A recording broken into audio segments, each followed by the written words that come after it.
Baik, anak-anak sekalian, pada kesempatan kali ini Pak Masuri akan menjelaskan mengenai hukum Kirchhoff 1, energi dan daya listrik. Adapun tujuan pembelajaran hari ini, yang pertama, memahami hukum Kirchhoff 1 dan penerapannya dalam kehidupan sehari-hari.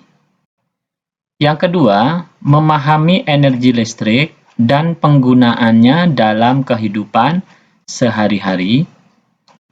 Lalu yang ketiga, menentukan nilai energi listrik serta memprediksi kebutuhan energi listrik rumah tangga.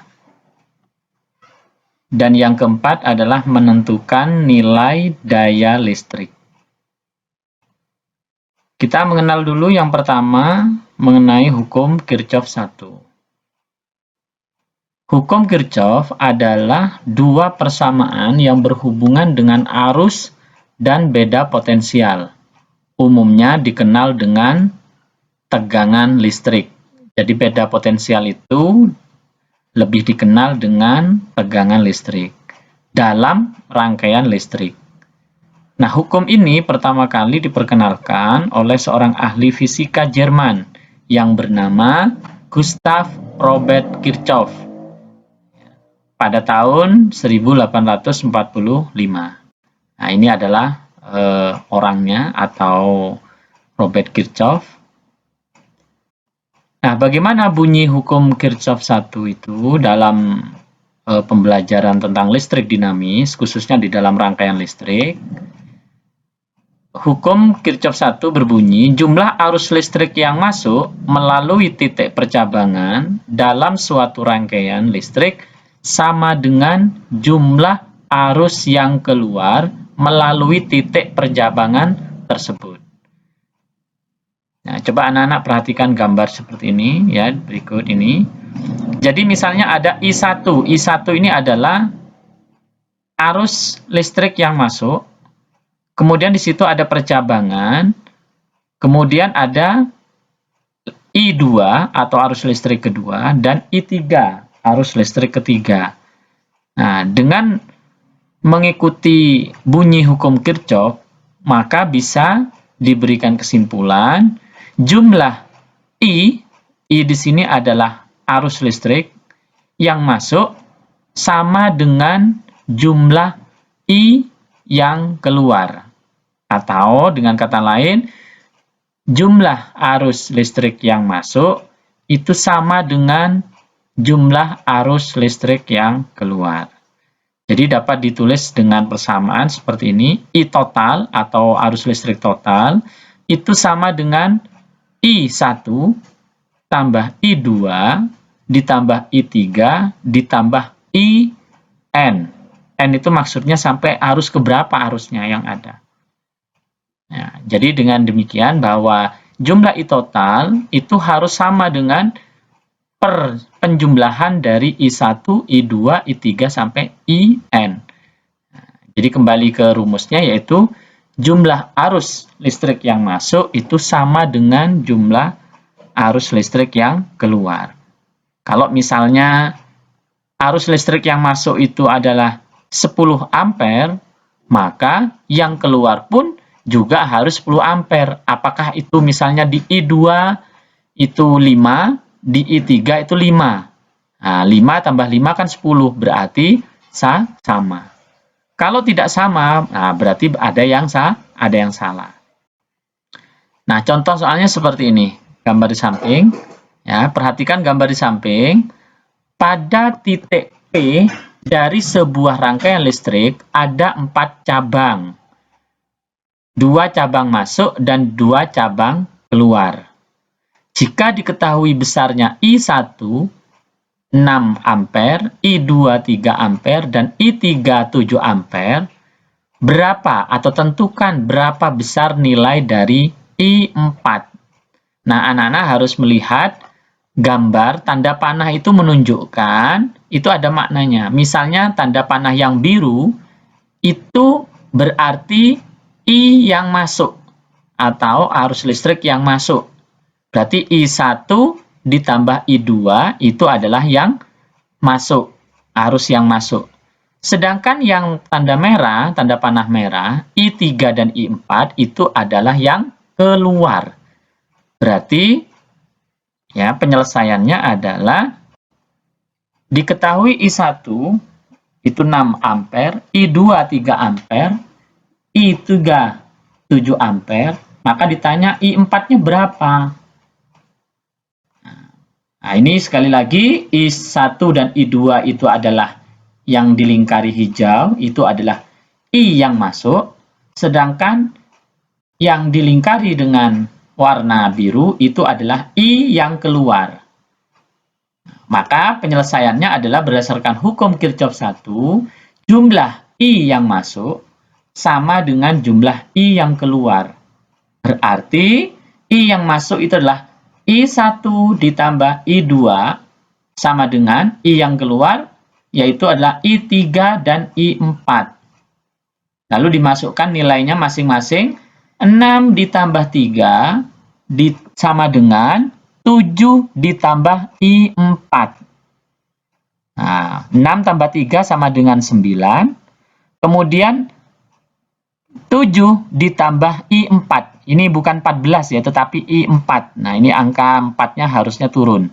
Sekali lagi, 9 sama dengan 7 ditambah I4. Bukan 14. Maka, I4 berarti 9 dikurangi 7. Berarti berapa? Yaitu adalah 2 ampere. Berarti I4 itu sebesar 2 ampere. Nah, coba kalau dimasukkan 6 ditambah 3, I1 ditambah I2, itu kan sama dengan I3 ditambah I4. 6 ditambah 3 itu 9. Nah, 7 ditambah berapa agar sama 9? Yaitu ditambah 2. Ya, bisa dipahami ya, anak-anak sekalian? Berikutnya adalah tentang pengertian energi listrik. Nah, coba perhatikan gambar di sini. Nah, ini ibarat suatu rangkaian begitu ya. V itu adalah baterai begitu. Nah, kemudian E min itu adalah maksudnya adalah elektron. Nah, ini arahnya adalah sesuai dengan arah panah, yaitu dari kanan bawah, kemudian ke atas, kemudian ke kiri. Nah, itu menggambarkan berarti dari yang negatif tambah yang negatif itu, kemudian elektron berjalan menuju ke yang positif, kutub positif. Nah, apa berarti energi listrik? Energi listrik adalah besarnya usaha untuk memindahkan muatan. Muatan disimbolkan dengan Q pada beda potensial yang disimbolkan dengan V. Berarti W sama dengan Q dikalikan V.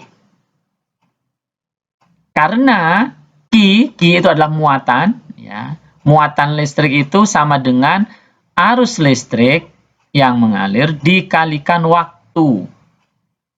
Maka dapat rumusnya kalau dimasukkan, karena Q itu adalah I dikalikan T, maka W sama dengan V dikalikan I dikalikan T. Ya, di mana W di sini adalah energi listrik, V adalah beda potensial atau tegangan listrik, I arus listrik, dan T adalah waktu. Jadi anak-anak kalau ingin lebih hafal begitu, silahkan diakronimkan atau disingkat W sama dengan Fit. Nah, artinya V dikalikan I dikalikan T.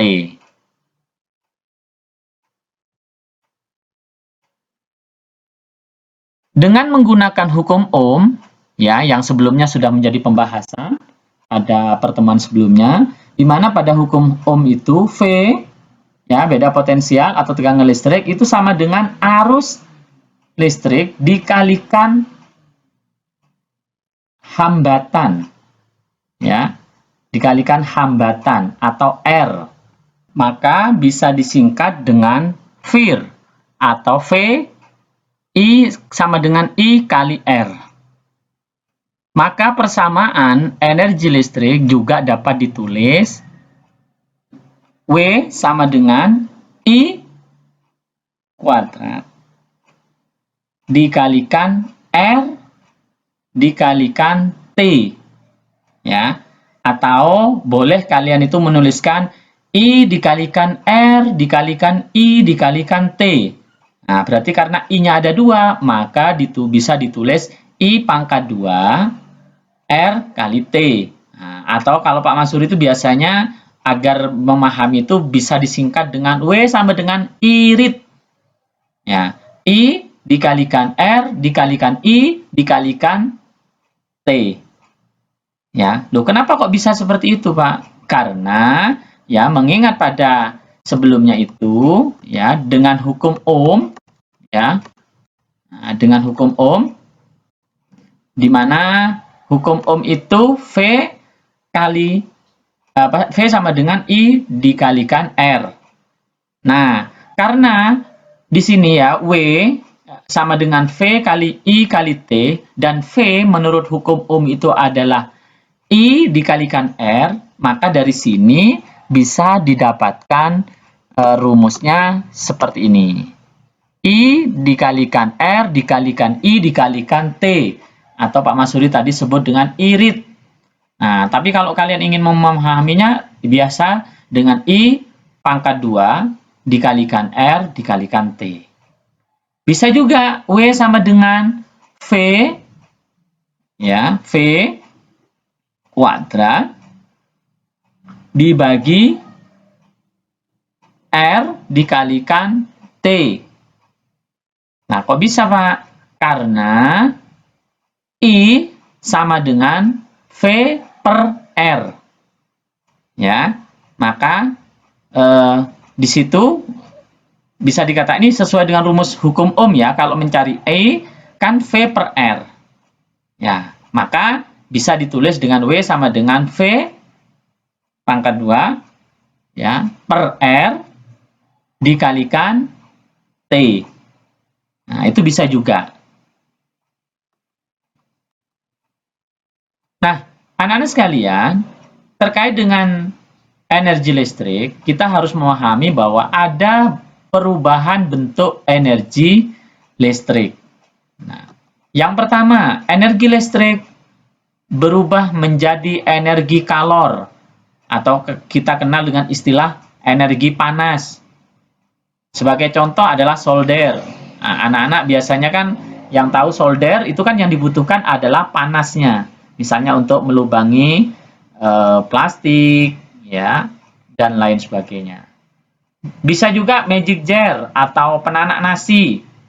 Ya, ada magicom. Lupa apa bedanya magic jar dengan magicom? Kalau magic jar itu ya, dia hanya digunakan untuk apa? Ada yang tahu anak-anak? Magic jar untuk menghangatkan nasi. Sedangkan magicom itu biasanya itu ada 2 sekaligus, yaitu menanak dan menghangatkan. Makanya disebut dengan magicom. Kemudian ada setrika yang dibutuhkan panasnya. Yang kedua, energi listrik berubah menjadi energi gerak. Sebagai contoh kipas angin, bor listrik, atau motor listrik. Nah, itu kan listrik dirubah menjadi energi gerak. Yang ketiga, energi listrik berubah menjadi energi bunyi. Sebagai contoh radio, tape recorder. Yang keempat, energi listrik berubah menjadi energi kimia. Sebagai contoh, akumulator atau aki. Begitu juga pengisian ulang pada baterai handphone. Jadi kalian yang punya handphone yang kemudian di charger, itu berarti listrik dirubah menjadi energi kimia. Yang kelima, energi listrik menjadi energi cahaya. Sebagai contoh, lampu pijar, lampu neon, lampu merkuri. Nah, ini adalah contoh perubahan bentuk energi listrik, yaitu bisa menjadi energi kalor atau panas, energi gerak, energi bunyi, energi kimia, dan energi cahaya. Satuan pemakaian energi listrik yang lain yaitu adalah 1 kWh atau 1 kilowatt per jam. H itu adalah hour atau jam. Jadi 1 kWh itu artinya 1 kilowatt per jam. 1 kWh, 1 kW, maaf ya, 1 kWh sama dengan 1 kW, 1 kilowatt dikalikan 1 jam. Nah, 1 kilowatt itu berapa? Sama dengan 1000 watt. Dikalikan 1 jam berapa detik? 3600. Maka ketemu 3.600.000 watt per sekon atau per detik. Atau sama dengan 3,6 10 pangkat berapa? 6. 3,6 kali 10 pangkat 6 Joule. Ini bukan 106 ya, tetapi 10 pangkat 6 Joule. Untuk menghitung besarnya biaya pemakaian listrik dalam 1 bulan dapat dirumuskan sebagai berikut. Biaya sama dengan berapa besarnya energi yang dipakai dikalikan tarif 1 kWh yang sudah ditetapkan oleh perusahaan listrik negara atau PLN, kemudian dikalikan 30 hari pemakaian atau 1 bulan. Sebagai contoh anak-anak seperti ini, sebuah rumah memakai 5 lampu dan masing-masing lampu sebesar 25 watt dan dinyalakan selama 10 jam setiap harinya. Hitunglah energi yang dipakai dan berapa besarnya pemakaian jika biaya 1 kWh sama dengan Rp200. Maka bisa dijawab diketahui E sama dengan 25 watt, T waktunya itu adalah 8 ya. Oh, bukan 8, ini keliru ya. Ini harusnya 10, maaf. 25 wattnya ya. Kemudian T-nya itu adalah 10 ya, 10 jam. Nah, ini keliru ya, harusnya 10 ya, bukan 8. Maka rumusnya W P per T, P kalikan T, maaf. P kalikan T berarti W sama dengan P-nya berapa dayanya? 25 watt dikali 5 lampu dikalikan 10 jam setiap hari. Maka 125 yaitu 25 dikali 5 sama dengan 125 dikali 10 dapatnya 1250 WH atau watt per jam. Nah, karena harus jadikan kWh, maka 1250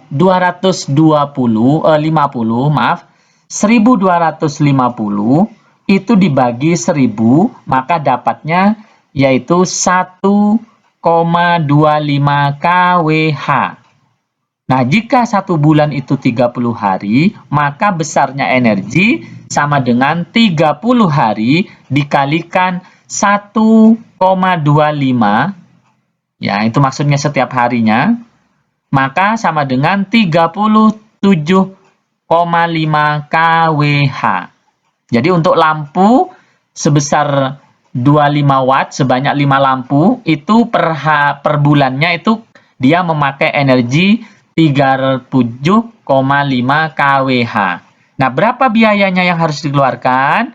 Berarti jika biayanya itu atau harganya itu adalah per kWh adalah 200, maka 37,5 dikalikan Rp200, maka untuk lampu saja ya sebanyak 5 lampu masing-masing 25 watt, 1 bulannya itu bayar Rp7.500. Loh Pak, kok murah? Ya, itu hanya untuk 5 lampu. Ya, belum lagi misalnya kalian memakai televisi, memakai setrika, dan lain-lainnya. Selanjutnya adalah daya listrik. Daya listrik adalah besarnya energi listrik per satuan waktu. Maka, karena daya listrik adalah besarnya energi listrik, dan energi listrik tadi disimbolkan dengan W, dan waktu itu adalah T, maka rumusnya adalah P sama dengan W per T. Ya, yaitu dengan satuan Joule per sekon atau dikenal dengan istilahnya selama ini dengan watt. Dari persamaan energi listrik di depan, maka daya listrik dapat ditulis P sama dengan V kali I. Nah, V kali I. Kok dari mana ini? Ya, dari atas itu ya. Yang di atas, P sama dengan W per T, di mana W pada rumus energi tadi adalah V kalikan I kalikan T atau Fit dibagi T, sehingga T dibagi dengan T kan habis. Maka kemudian jadinya V kalikan I. Nah, sehingga dapat ditulis dengan V kalikan I. Ya. Lalu bisa juga karena menurut hukum Ohm itu adalah V sama dengan I kalikan R, maka P juga bisa dituliskan dengan I kuadrat kalikan R. Atau bisa ditulis dengan IRI. Nah, I kalikan R kalikan I. Ya, loh Pak, untuk apa ini? Yang dipakai yang mana? Semuanya bisa dipakai, yang penting diketahui. Misalnya diketahui I, maka bisa dipakai rumus yang P, V kali I, kalau di situ juga diketahui tegangannya, atau beda potensialnya, atau V-nya. Kalau yang diketahui I, sekaligus diketahui R, hambatannya, maka menggunakan rumus P sama dengan I kalikan R kalikan I, atau I kuadrat kalikan R. Bisa. Ya. Nah, W bisa juga sama dengan V kuadrat per R. Nah, jadi anak-anak jangan bingung. Lu kok banyak rumus, Pak? Mana yang dipakai? Semuanya bisa dipakai. Yang penting yang diketahui itu yang mana? Ya, yang relevan. Nah, kalau yang diketahui hanya W, energinya sekian Joule, waktunya sekian, maka cukup pakai rumus P sama dengan W per T. Selesai. Tapi kalau di situ diketahui V-nya, diketahui I-nya, ya, maka diketahui T-nya, maka bisa menggunakan rumus, ya ini tadi, P sama dengan V kali I. Ya, saya kira gitu ya anak-anak sekalian ya, tidak usah bingung ya. Kok banyak rumusnya, kemudian dipakai yang mana? Semuanya bisa dipakai tergantung yang diketahui pada soal itu yang mana. Satuan daya listrik dan energi listrik, ya, kita kenal dengan istilah satuan daya itu Joule per sekon atau juga disebut dengan watt. Makanya kalau kalian itu disuruh atau diminta untuk beli lampu, itu kan biasanya ditanya, berapa watt lampunya? Mau yang 5 watt, 10 watt, 20 watt, atau 100 watt, atau 500 watt. Ya, itu berarti menunjukkan satuan daya. Ya, maksudnya apa itu 100 watt itu? Berarti energi yang dikonsumsi per satuan waktunya itu berapa? Itu yang dimaksud dengan berapa watt ya, yang ditanya. Biasanya oleh penjual ditanya, berapa watt yang dibutuhkan.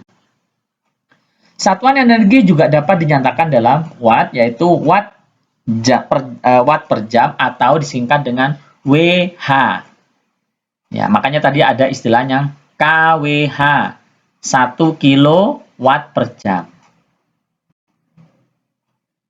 1 watt per jam sama dengan 1 joule per sekon dikalikan 3.600 sekon atau detik, maka sama dengan 1 WH atau 1 watt per jam itu setara dengan 3.600 joule.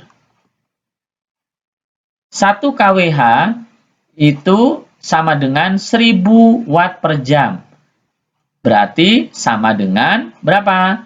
Sama dengan 3.600 kilojoule. Ya, kalau 1 kWh itu sama dengan, kalau dijulkan itu 3.600. Kalau dijadikan 1 kWh, kalau 1 kWh dijadikan joule itu sama dengan berapa? 3.600.000 Joule. Tetapi lebih mudahnya dibuat kilo. Berarti 3.600 kilo Joule. Nah, ini contoh anak-anak sekalian. Jika lampu dipasang pada tegangan selain 220 volt, misalnya pada tegangan 110 volt, maka daya yang diserap lampu adalah sebagai berikut. P sama dengan V kuadrat per R sama dengan R V kuadrat per P. Berarti V, berapa V-nya? 220. Nah, kuadrat. Maka dibagi P-nya berapa? 40. Ya. Maka sama dengan 1.210 ohm.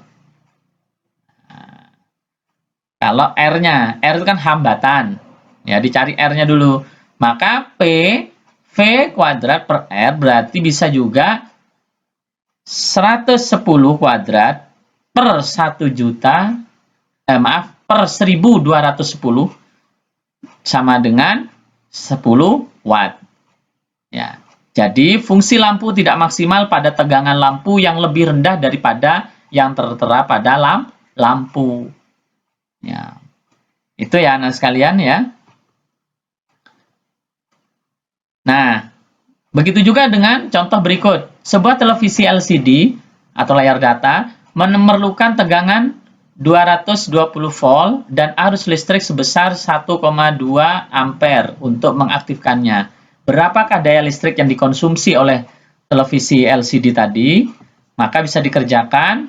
Diketahui V sama dengan 220 V atau volt.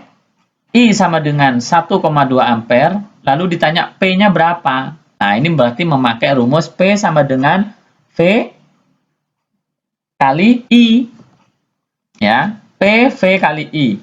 Berarti V-nya 220 dikali 1,2 ampere, maka hasilnya 264 watt.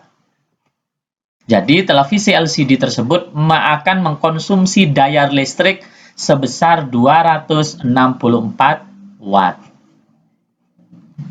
Nah, anak sekalian, pemanfaatan listrik dalam kehidupan itu seperti contoh industri, ada kesehatan, ada rumah tangga. Nah, kalau industri itu ya tentunya listrik bertegangan tinggi untuk menyalakan mesin produksi di pabrik. Nah, kalau hanya 1.300, apalagi hanya 450 pasti nggak kuat. Biasanya kalau di industri itu ya yang saya ketahui itu ya itu ribuan watt ya ininya daya listriknya itu. Nah, begitu juga dengan kesehatan, misalnya yang dipakai MRI atau magnetic resonance imaging ya, juga ada USG ya atau ultrasonografi. Nah, itu penggunaan listrik. Begitu juga dalam rumah tangga, pakai komputer, setrika, ya, handphone untuk chargernya dan sebagainya. Itu pemanfaatan listrik dalam kehidupan dan masih banyak sekali lagi. Silahkan kalian bisa mencari contohnya sendiri. Nah, anak sekalian, ya, di samping kita tahu tentang konsumsi daya listrik dan energi listrik, kita harus mengetahui bagaimana tips menghemat energi dan daya listrik. Yang pertama adalah memakai lampu TL yang hemat energi sebagai pengganti lampu pijar. Nah, yang disarankan sekarang adalah lampu LED, ya, atau lampu LED atau LED. Itu lebih hemat energi. Kemudian yang kedua, mematikan listrik yang tidak dipakai. Ya, kalau sudah selesai, lampunya dimatikan. Kalau misalnya anak-anak sudah selesai mengerjakan sesuatu, lebih baik dimatikan. Yang ketiga, memakai peralatan listrik yang mempunyai daya yang kecil. Ya, jadi kalau misalnya di rumah itu hanya kapasitas meterannya itu listriknya itu hanya 450, ya jangan coba-coba menggunakan setrika sekaligus ada lemari pendingin atau ada kulkas di situ. Ya belum lagi kalian ngisi daya atau ngecas HP, pasti di situ nanti akan mati lampu atau apa istilahnya orang Jawa bilangnya itu jeglek ya. Ya, maka harus memakai daya listrik yang mempunyai daya kecil. Ya, itu lebih hemat. Nah, anak-anak sekalian, agar kalian itu lebih memahami materi kita, Pak Mansuri di sini memberikan latihan soal. Insya Allah ada 3 latihan soal. Latihan soal yang pertama, sebuah peralatan listrik rumah tangga tertulis 220 volt per 300 W per 300 watt. Dipakai selama 5 menit. Maka hitunglah besar kuat arus yang mengalir dan besarnya energi yang digunakan. Nah, kira-kira apa gambar atau peralatan listrik yang demikian itu? Ya, seperti gambar di samping, yaitu adalah setrika. Ya, jadi kalian mencari atau menghitung besar kuat arus yang mengalir dan besarnya energi yang digunakan. Ada 2, kuat arus I dan besarnya energi yang digunakan W. Nah, ya. Lalu latihan soal yang kedua, sebuah rice cooker melakukan usaha, ya maksudnya usaha, ya, masih ingat usaha apa usaha itu? Silahkan dicari ya nanti ininya, yaitu sebesar 5000 joule dalam waktu 5 detik. Hitunglah daya yang dilakukan oleh rice cooker tersebut. Jadi diketahui usaha sebesar 5000 joule itu sama dengan energi tadi, ya. Energinya W. Nah, itu kalian cari P-nya berapa. P-nya itu berapa, daya listriknya itu berapa. Yang ketiga, latihan soal yang ketiga adalah diketahui besarnya arus listrik yang melalui I2 sama dengan 1 ampere, I1 3 ampere, I4 0,5 ampere. Tentukan besarnya arus listrik yang melalui I3 dan I5. Silahkan kalian lihat gambar di samping. Ya, kalau perlu nanti di lembar jawabannya itu ditulis ulang. Ya, gambarnya ditulis ulang. Gambar yang ini. Ya, silahkan kalian cermati. Ya, ditulis yang dicari adalah I3 dan I5. Ingat ini menggunakan rumus I yang masuk harus sama dengan I yang keluar. Nah, pertanyaannya yang masuk itu yang mana? Nah, ayo ya. Sekali lagi, kalian harus teliti. Nah, anak-anak sekalian, ketentuan tugasnya, kerjakan latihan soal 1-3 tadi di kertas seperti contoh di samping. Ya, di samping. Kanan ini. Jadi, ada namanya, kelasnya berapa, mapelnya apa, materinya apa, kemudian tanggal tugasnya, tanggal berapa. Nanti anak-anak dikerjakan di rumah, ya silahkan boleh buka buku atau googling silahkan, ya bebas. Yang penting kalian memahami. Dikumpulkan tanggal 13 Februari 2021 di wali kelas masing-masing. Ya, sekali lagi anak-anak sekalian kalau mengerjakan tugas itu secara terpisah, misalnya 1 mapel, 1 kertas, biar tidak membingungkan wali kelas. Mungkin itu anak-anak sekalian yang bisa Pak Mansuri sampaikan untuk kesempatan kali ini. Ya, silahkan kalian tonton lagi berulang-ulang video ini agar kalian bisa memahami penjelasan Pak Mansuri dari awal tadi, ya, sehingga kalian lebih memahami untuk bisa menyelesaikan latihan soal tadi. Ya, kurang lebihnya Pak Mansuri mohon maaf. Pak Mansuri akhiri dulu. Assalamualaikum warahmatullahi wabarakatuh.